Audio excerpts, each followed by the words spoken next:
রমজানের সাহারি খাওয়ার সময় ঘুম থেকে উঠতে অনেক দেরি হয়ে যায়, খেতে খেতে আজান দিয়ে দেয়। কিভাবে কোন সময় খেতে হবে সাহারি, এই ভিডিওটি পুরোটা দেখবেন, দেখলে অবশ্যই বুঝতে পারবেন। পারলে লাইক শেয়ার কমেন্ট করে দিবেন সবাইকে দেখার জন্য। ধন্যবাদ।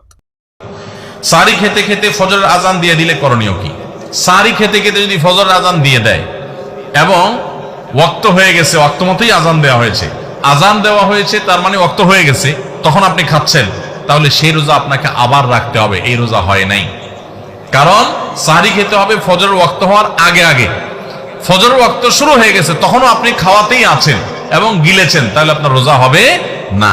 যদি এমন হয় যে ওয়াক্ত হচ্ছে তার আগ মুহূর্তে খেয়েছেন, এখন মুখে খাবার আছে, খান নাই, নিয়েছেন খাওয়ার জন্য, বাকি ওয়াক্ত হয়েছে বা আজান হয়েছে দেখে আপনি ফেলে দিয়েছেন, তাহলে রোজা হতে পারে। এখন দেখবেন যে ওয়াক্ত হওয়ার পরে কিছু খাইছেন কিনা, অল্প যদি খেয়ে থাকেন ওয়াক্ত হওয়ার পর, ধরুন আপনার 5:20 আজান হলো বা ওয়াক্ত হলো ফজরের, তা আপনি ঠিক 5:20 সময় অল্প একটু খেয়েছেন, এক ঢোক পানি খেয়েছেন, বাস এই রোজাটা আপনার আবার রেখে দিতে হবে, কাজা করতে হবে।